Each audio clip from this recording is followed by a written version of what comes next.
नमस्कार विद्यार्थियों, मैं BS राजावत मिशन ज्ञान के ऑनलाइन प्लेटफॉर्म पर आप सभी मित्रों का हार्दिक स्वागत करता हूं, अभिनंदन करता हूं। दोस्तों, आज जिस टॉपिक के ऊपर अपन बात करने वाले हैं वो है गरीबी।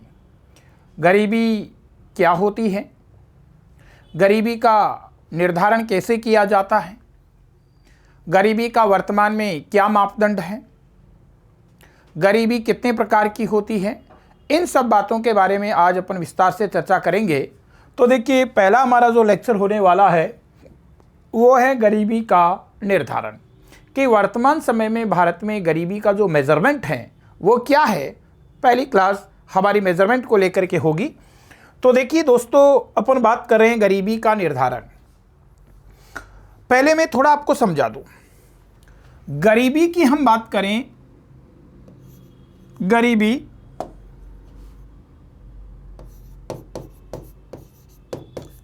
तो बेटा वो गरीबी है, इसके आंकड़े जारी करने का काम है NSO का। देखिए, पहले तो होता था NSSO। ये थोड़ी चीज मैं आपको बता दूं बेटा, दो सांख्यिकी संगठन थे, सांख्यिकी संगठन, दो सांख्यिकी संगठन थे। एक तो था NSSO और दूसरा सांख्यिकी संगठन था CSO।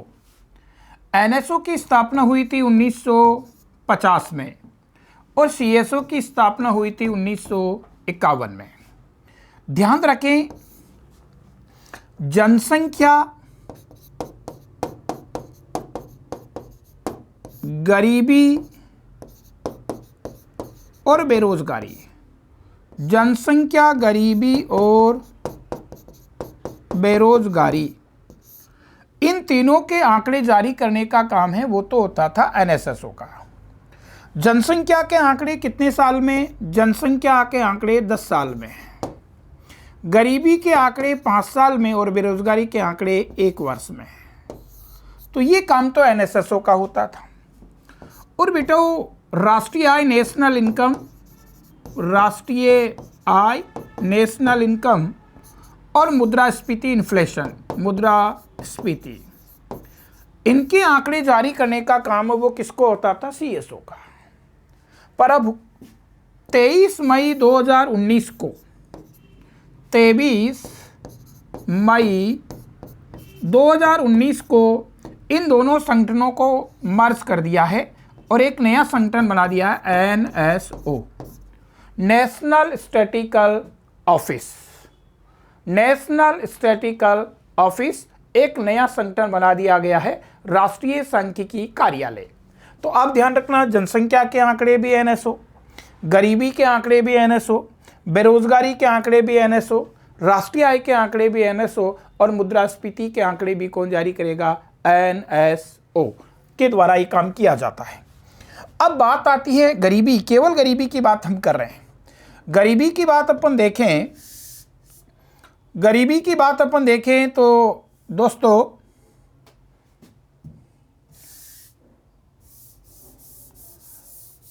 सबसे पहली बात, गरीबी के आंकड़े कौन जारी करता है, ये आपसे पूछा जाए तो आज के संदर्भ में गरीबी के आंकड़े जारी करने का काम है वो किसका है?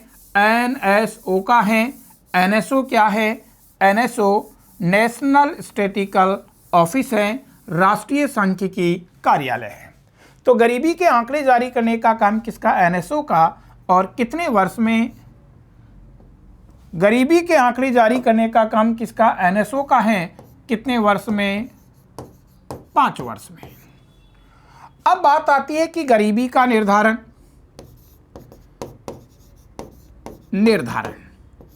बेटा गरीबी का निर्धारण जो करता आया है वो आया है योजना आयोग।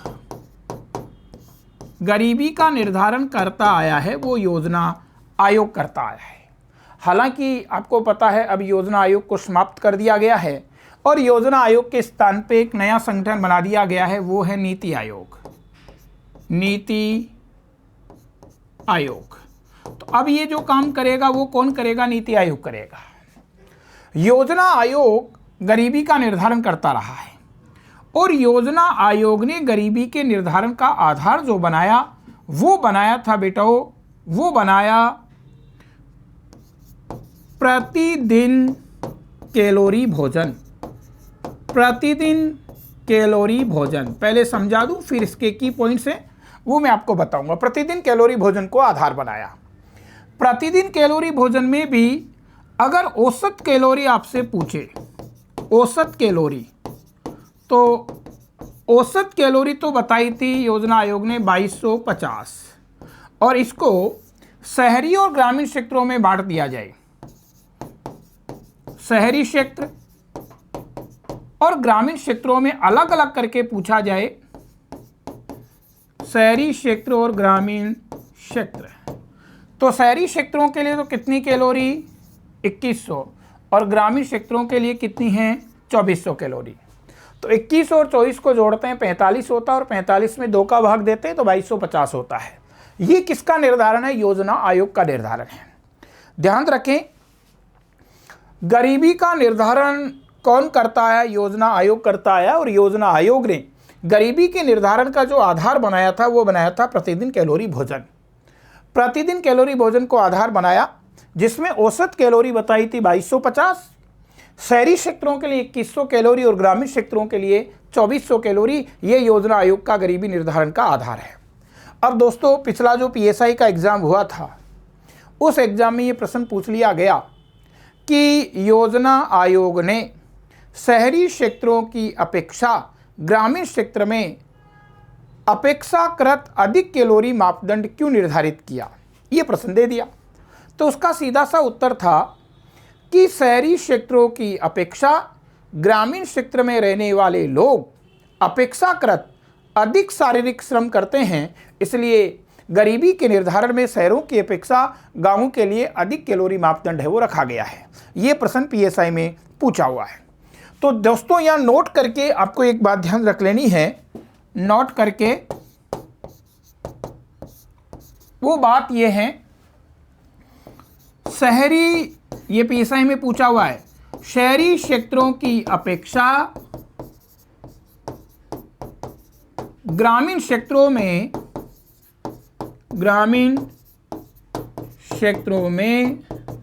अधिक कैलोरी मापदंड, अधिक कैलोरी मापदंड इसलिए रखा गया है,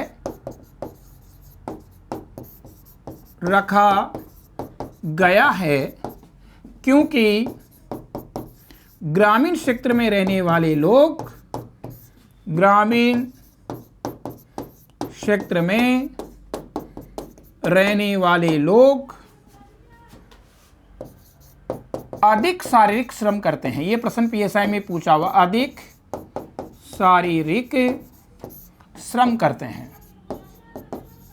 बेटा, ये प्रश्न पीएसआई के एग्जाम में पूछा। जस्ट पिछला जो पीएसआई का एग्जाम हुआ था उसमें आरपीसी ने प्रश्न पूछ लिया कि साहब, योजना आयोग ने गरीबी के निर्धारण में शहरों की अपेक्षा गांवों के लिए अधिक मापदंड क्यों रखा है?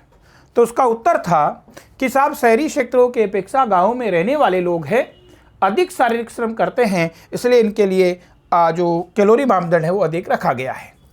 फिर देखिएगा बात, ये तो योजना आयोग का मापदंड है, इसमें आपको याद रखना है शहरी क्षेत्रों के लिए कितना है। शहरी क्षेत्रों के लिए 2100 कैलोरी है, याद रखने की बातें हैं। शहरी क्षेत्रों के लिए पूछता है 2100 कैलोरी है, ग्रामीण क्षेत्रों के लिए पूछता है 2400 कैलोरी है, औसत पूछता है 2250 कैलोरी है।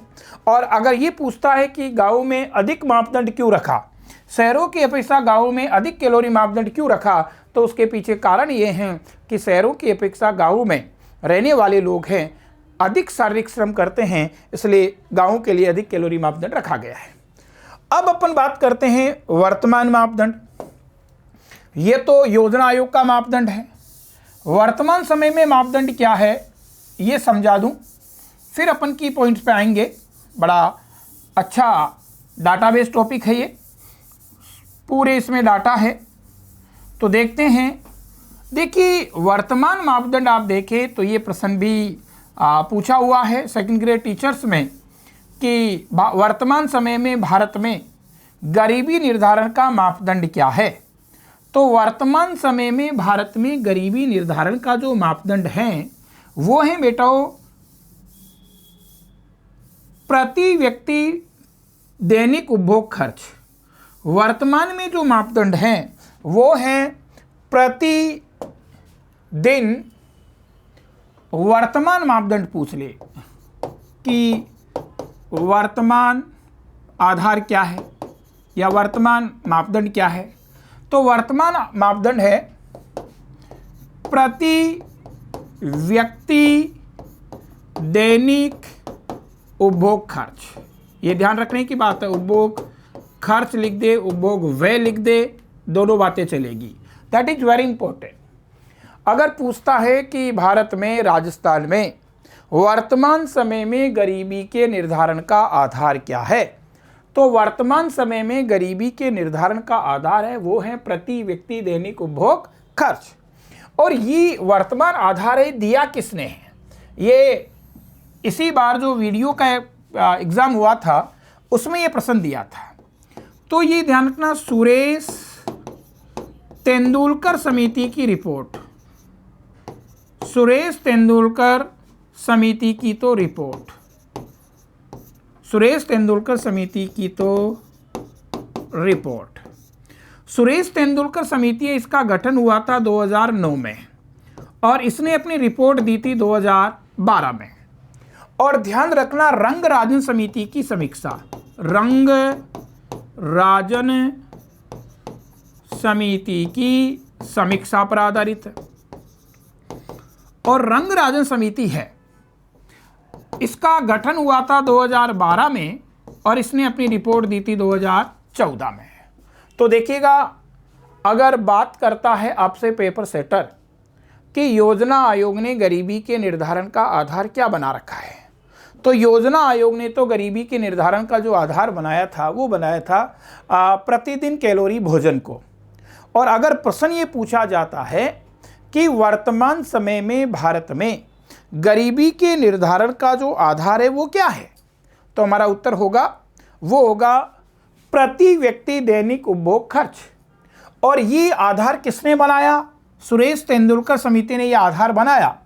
सुरेश तेंदुलकर समिति है, इसका गठन हुआ था 2009 में और इसने अपनी रिपोर्ट दी थी 2012 में।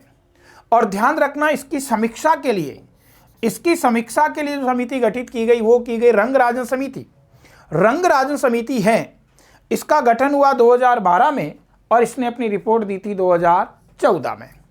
पहले अपन तेंदुलकर समिति की बात करें तो तेंदुलकर समिति ने अपनी रिपोर्ट में क्या कहा?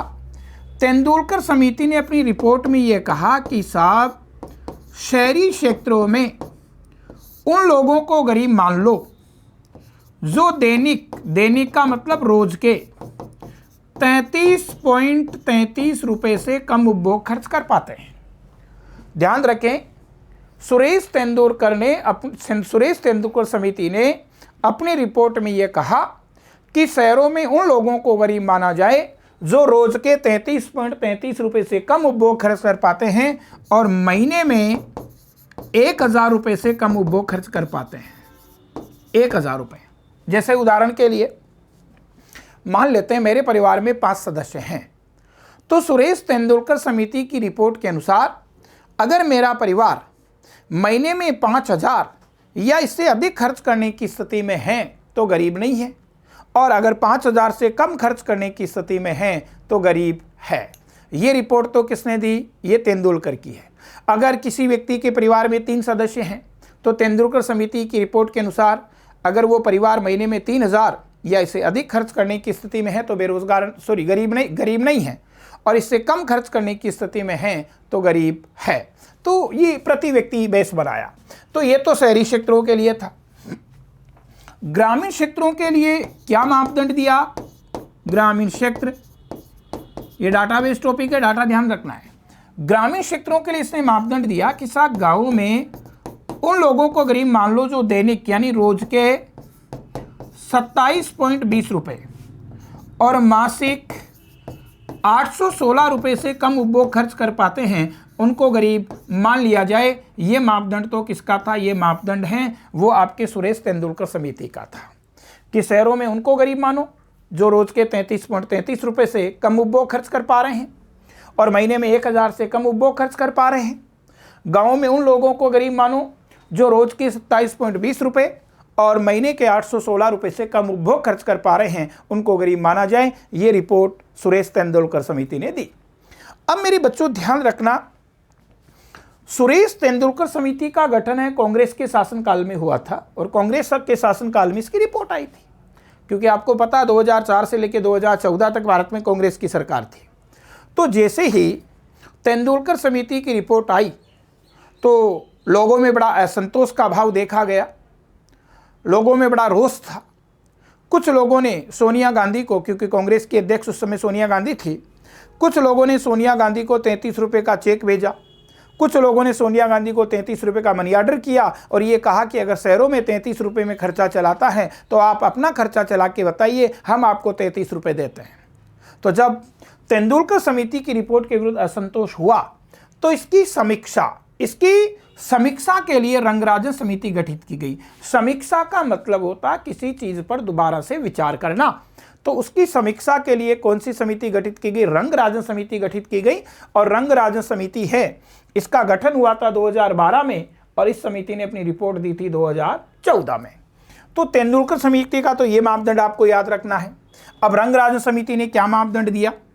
तो रंगराजन समिति ने कहा कि शहरी क्षेत्रों में उन लोगों को गरीब मान लिया जाए जो दैनिक तो 46.9 रुपये, राउंड फिगर में इसको 47 भी लिख देते हैं, दैनिक तो 46.9 रुपये और मासिक दैनिक 46.9 रुपये और मासिक 1407 रुपये, मासिक 1407 रुपये से कम उपभोग खर्च कर पाते हैं, उनको गरीब माना जाए।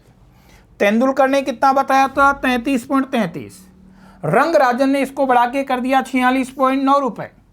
तेंदुलकर ने मासिक बताया था 1000 और रंगराजन ने मासिक कितना कर दिया? 1407 रुपये। और ग्रामीण क्षेत्रों के लिए, ग्रामीण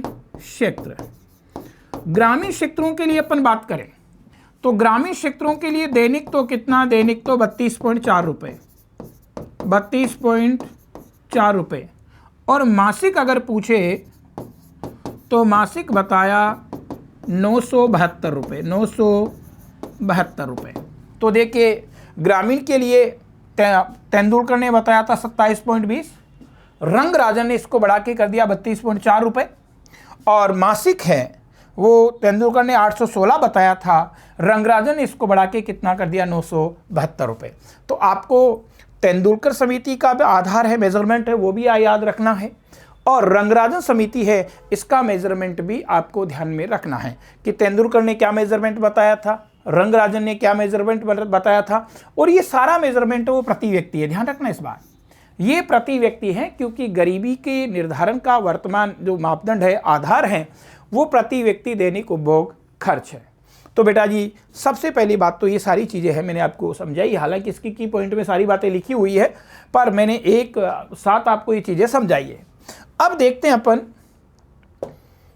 देखिए इसके की पॉइंट देखें तो भारत में गरीबी के आंकड़ों का संग्रहण 5 वर्ष बाद प्रति 5 वर्ष के अंतराल में कौन करता है? NSO करता है। NSO क्या है? नेशनल स्टैटिस्टिकल ऑफिस है। ध्यान रखने, गरीबी की बात करें तो दुनिया का प्रत्येक तीसरा गरीब व्यक्ति भारतीय है। इतनी गरीबी है भारत में कि दुनिया का प्रत्येक तीसरा गरीब व्यक्ति भारतीय है। फिर गरीबी रेखा की अवधारणा का प्रतिपादन 1945 में, गरीबी रेखा की अवधारणा क्या होती है भी बताऊंगा। गरीबी रेखा की अवधारणा है ये 1945 में लॉर्ड बायड ने दी है। गरीबी रेखा की अवधारणा देखो, आज के संदर्भ में मैं बात करूं तो गरीबी रेखा क्या है? वो रेखा जिससे नीचे जीवन यापन करने वाले हैं वो तो क्या कहलाते हैं? BPL, बिलो पॉवर्टी लाइन, और जिससे ऊपर जीवन यापन करने वाले हैं वो कहलाते हैं APL।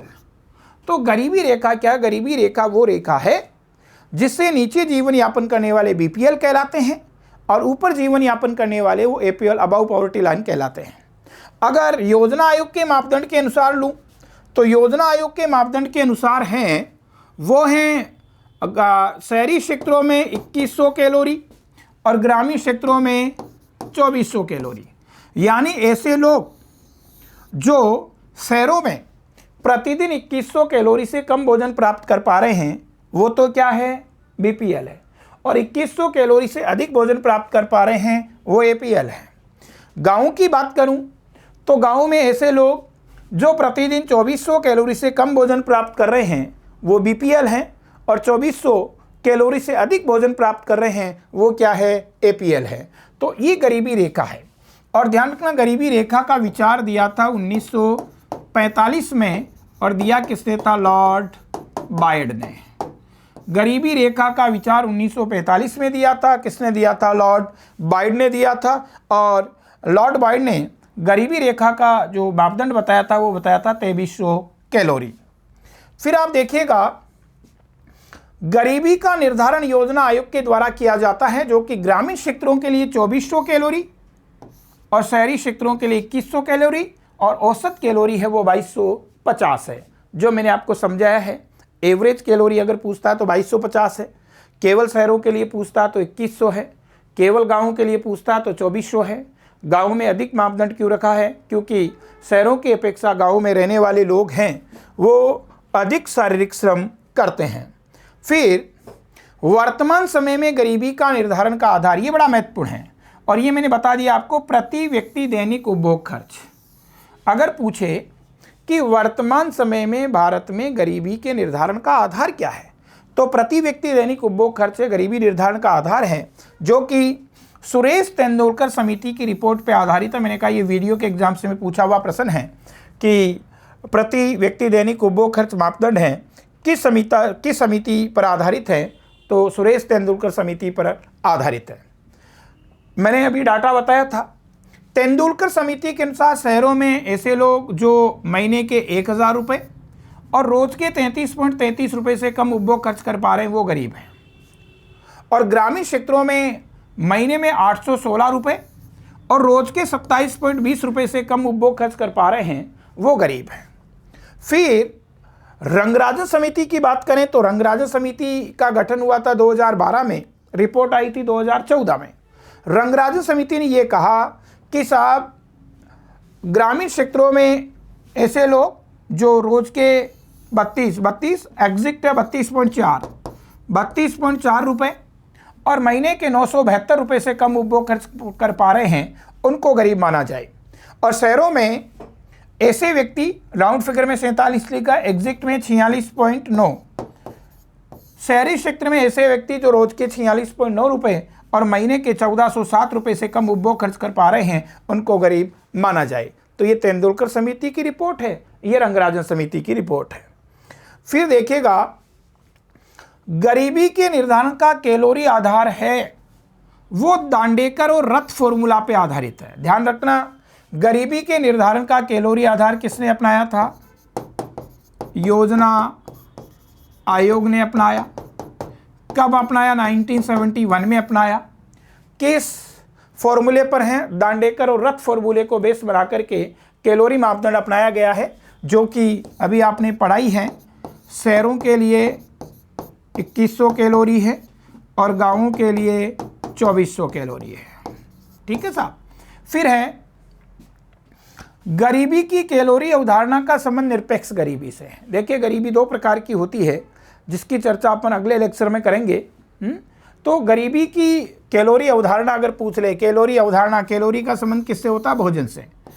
भोजन और भोजन, पर्याप्त मात्रा में भोजन का न मिल पाना, वो किस प्रकार की गरीबी का उदाहरण है, निरपेक्ष गरीबी का उदाहरण है, जो गरीबी के तीसरे लेक्चर में मैं आपको ये चीज़ें सारी समझाऊंगा। फिर हैं बेटा, ये प्रश्न कई बार पूछता है, ये एक बार एएसओ के एग्जाम में पूछा हुआ प्रश्न है कि लक्कड़वाला समिति का संबंध किससे है। लक्कड़वाला समिति का संबंध गरीबी निर्धारण से है। लक्कड़वाला समिति का संबंध गरीबी निर्धारण से है। लक्कड़वाला समिति का गठन हुआ था 1989 में, और इस समिति ने अपनी रिपोर्ट दी थी वो 1993 में दी थी। यहाँ एक बात आप नोट करके और ध्यान रख लेना, बेटा अलग अलग राज्यों के लिए गरीबी के अलग अलग मापदंड निर्धारित करने की जो सिफारिश है वो लकड़वाला समिति ने की थी। अलग अलग राज्यों के लिए गरीबी के अलग अलग मापदंड हैं वो निर्धारित करने की सिफारिश है लकड़वाला समिति के द्वारा ही की गई थी। तो पहले बात तो लकड़वाला समिति का संबंध किससे? गरीबी निर्धारण से है। फिर है अलग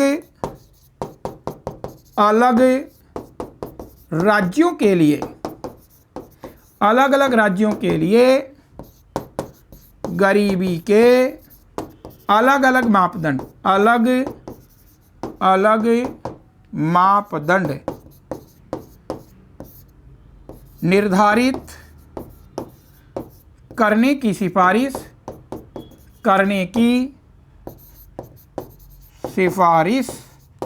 लकड़वाला समिति ने की थी।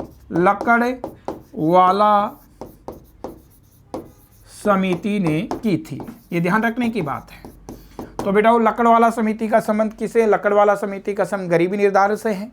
इस समिति का गठन कब हुआ था? इस समिति का गठन 1989 में हुआ था और इस समिति ने अपनी रिपोर्ट कब दी? इस समिति ने अपनी रिपोर्ट 1993 में दी और इस समिति ने कहा कि अलग अलग राज्यों के लिए गरीबी निर्धारण के अलग अलग मापदंड होने चाहिए। ये सिफारिश लकड़वाला समिति के द्वारा ही की गई है। फिर निरपेक्ष गरीबी है, इसका माप है हेड काउंट। हेड काउंट का मतलब है प्रति व्यक्ति। हेड काउंट का मतलब है प्रति व्यक्ति। अभी अपन ने देखा था कि अगर सुरेश तेंदुलकर समिति की रिपोर्ट के अनुसार मैं बात करूं, मेरे परिवार में अगर 5 सदस्य हैं शहरी क्षेत्र में, अगर मेरा परिवार 5,000 या इससे अधिक खर्च करने की स्थिति में है तो गरीब नहीं है और 5,000 से कम खर्च करने की स्थिति में है तो गरीब है। मान लीजिए किसी अन्य व्यक्ति के परिवार में 3 सदस्य हैं, अगर उसका परिवार महीने में 3,000 या इससे अधिक खर्च करने की स्थिति में है तो गरीब नहीं है और 3,000 से कम खर्च करने की स्थिति में है तो गरीब है। तो देखिए ये विधि जो हुई वो हेड काउंट का मतलब है प्रति व्यक्ति, पर हेड। और पर हेड क्यों? क्योंकि गरीबी निर्धारण का वर्तमान में जो आधार है वही प्रति व्यक्ति है, प्रति व्यक्ति दैनिक उपभोग खर्च है। फिर है सापेक्ष गरीबी। सापेक्ष गरीबी, गरीबी के प्रकार में मैं आपको डिटेल से बातें करूंगा। सापेक्ष गरीबी है, इसका माप गिनी गुणांक या लॉरेंज वक्र से किया जाता है। अभी तो आपको यह ध्यान ही रखना है, तीसरे लेक्चर में जब मैं गरीबी के प्रकार बताऊंगा तो डिटेल से ये बातें करूंगा। तो सापेक्ष गरीबी है, इसका माप गिनी गुणांक से या लॉरेंज वक्र से किया जाता है। फिर है निर्धनता के मापन हेतु सी रंगराजन की अध्यक्षता में एक विशेषज्ञ समूह का गठन किया गया है। फिर हैं इसके सदस्य हैं वो डॉक्टर महेंद्र देव, डॉक्टर के सुंदरम, महेश व्यास तथा KL दत्ता को बनाया गया है। तो निर्धनता का माप के लिए सी रंगराजन की अध्यक्षता में कमेटी गठित की गई है और इस कमेटी के जो सदस्य हैं वो डॉक्टर महेंद्र देव हैं, डॉक्टर के सुंदरम हैं, महेश व्यास जी हैं और KL दत्ता को इसका मेंबर बनाया गया है। फिर आप देखिए इस समूह ने जुलाई 2014 में निर्धनता माप हेतु 3 चीजों को आधार बनाया था। कौन सी समिति ने? रंगराजन ने। रंगराजन समिति है। इसने गरीबी को मापे कैसे, गरीबी का बेस क्या बनाए? तो इसने 3 चीजें हैं उसको लिया कि एक तो कैलोरी खर्च कितना कर रहे हैं, शिक्षा और स्वास्थ्य पे कितना खर्च करें और गैर खाद्य खर्च कितना कर रहे हैं। इन चीजों को बेस बना करके रंगराजन समिति ने अपनी रिपोर्ट दी थी, जो कि शहरी क्षेत्रों के लिए तो कितनी बताई थी? 1407 और ग्रामीण क्षेत्रों के लिए कितनी बताई थी? 972। इसमें कैलोरी खर्च के लिए 656 रुपये निर्धारित किए गए, शिक्षा के लिए 407 रुपये निर्धारित किए गए और गैर खाद्य खर्चा 344 रुपये निर्धारित किए गए और टोटल खर्चा कितना? 1407 रुपये। यानी ध्यान रखना, रंगराजन समिति की रिपोर्ट के अनुसार शहरी क्षेत्रों में यदि कोई व्यक्ति महीने में 1407 रुपये या इससे अधिक खर्च कर पा रहा है तो वो गरीब नहीं है और 1407 से कम खर्च कर पा रहा तो वो गरीब है। ग्रामीण क्षेत्रों में आप देखें तो कैलोरी खर्च के लिए 554 रुपये, शिक्षा और कपड़ा खर्च में 141 रुपये महीना और गैर खाद्य खर्च हैं 277 रुपये, टोटल कितना? 972 रुपये। यानी गाँव में ऐसा व्यक्ति जो महीने में 972 रुपये या इससे अधिक खर्च कर पा रहा वो गरीब नहीं है और इससे कम खर्च करने की स्थिति में है तो गरीब है। तो देखिए बेटा, अभी जो हमारा जो पहला जो लेक्चर हुआ है इसमें हमने गरीबी का मेजरमेंट पढ़ा है कि गरीबी का निर्धारण कैसे होता है, योजना आयोग ने क्या मेजरमेंट अपनाया है, सुरेश तेंदुलकर समिति का क्या मेजरमेंट है, रंगराजन समिति का क्या मेजरमेंट है, रंगराजन समिति ने मेजरमेंट में किन किन मदों को सम्मिलित किया है, तो 3 मदों को सम्मिलित किया है। एक तो कैलोरी खर्च, शिक्षा और कपड़ा खर्च और गैर खाद्य खर्च, ये 3 बेस बनाए हैं, जो कि शहरी क्षेत्रों के लिए 1407 रुपये मासिक है और ग्रामीण क्षेत्रों में आप देखें तो 972 रुपये मासिक है। तो ये तो बेटा हमारी गरीबी का मेजरमेंट वाला पार्ट हुआ। अगला जो लेक्चर हमारा होगा वो गरीबी के आंकड़ों को लेकर के होगा कि योजना आयोग ने गरीबी के आंकड़े क्या बताए, सुरेश तेंदुलकर समिति ने गरीबी के आंकड़े क्या बताए, रंगराजन समिति ने गरीबी के आंकड़े क्या बताए, शहरी क्षेत्रों में गरीबी अनुपात कितना है, ग्रामीण क्षेत्रों में गरीबी अनुपात कितना है, इन सब की चर्चा है वो अपन अगली क्लास में करने वाले हैं। आज के लिए बहुत बहुत आशीर्वाद, शुभकामनाएं, थैंक्स।